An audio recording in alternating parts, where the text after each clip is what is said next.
वालेकुम भाईजान, मेरा नाम रफ़ाकत अली है और मैं मजदूर आदमी हूँ। काम के सिलसिले में असा रस्ते रोड क्रॉस करते एक्सीडेंट हो गया।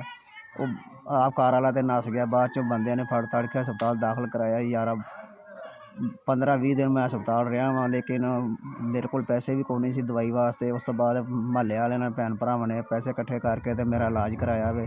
इलाज लून करा के हुण मैं 5-6 दिन हो गए हस्पताल चो आया वा, लेकिन मेरे को दवाई वास्ते भी पैसे कोई नहीं है।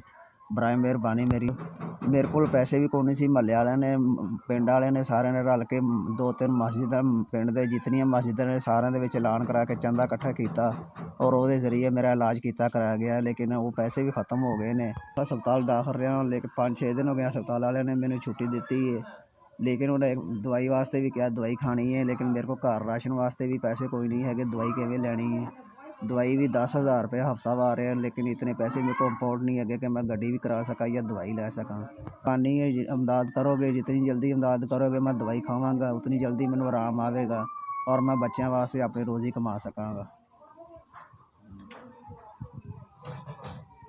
मेहरबानी, मैं बहुत गरीब आदमी हाँ, मेरा हाथ भी टुटा होया, लेकिन मैं ये कर भी नहीं सकता है, तां भी नहीं हादसा पूरा कर सकता। मेहरबानी, मैं बहुत गरीब आदमी हाँ, मेरी मदद की जाए जी। अस्सलाम वालेकुम भाईजान, मैनू तुहाडी तरफों 10,000 रुपया इमदाद मिली है। मेहरबानी, जिन्हें भी भेजे ने अल्लाह पाक उन्होंने खुश रखे, आबाद रखे। अल्लाह पाक उन्होंने खुशियां च इजाफा करे। अल्लाह पाक किसी चीज़ की थोड़ ना आवे।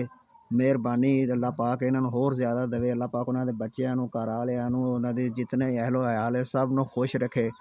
मैं बहुत खुश हाँ कि मेरी 10,000 रुपये इमदाद की गई है। मैं बहुत खुश हाँ तुहाडे ते, और अल्लाह पाक तुहानूं होर भी जितने भी भैन भरा ने सब की मदद करने की तौफीक देवे। और तुसी भी असी भी होर भी किसी को जितनी भी दुआवां लै सकते, अल्लाह पाक वो तुहानूं इन्नियां को दुआवां देवे कि तुहाडे किसी चीज़ की तुहानूं थोड़ ना आवे। बहुत बहुत शुक्रिया तुहाडा। अल्लाह पाक तुहानूं खुश रखे, आबाद रखे। शाबाश अल्लाह तेनू पोता पोता के दे तेन तेरे बच्चों नू कुछ ना कहे, तेरे बुढ़िया नू कुछ ना कहे। तेरी शाबाश मेरे बंदे का ना खा कहे, मेरे बंदे नू इन्ने पैसे दिते कि अल्लाह के तू कुछ नहीं कहा। तेनू पोते पोते पैसे दे तेन तू पैसे ना खेल। अल्लाह तेनू पोते दे, अल्लाह तेनू कुछ ना कह। अल्लाह तेरे बच्चे छोटे छोटे ना उन्होंने कुछ ना कह, तेरी बीबी नू कुछ ना कह। अल्लाह सोने तेनू पोते पैसे दे, तू पैसे ना खेल। अल्लाह के तू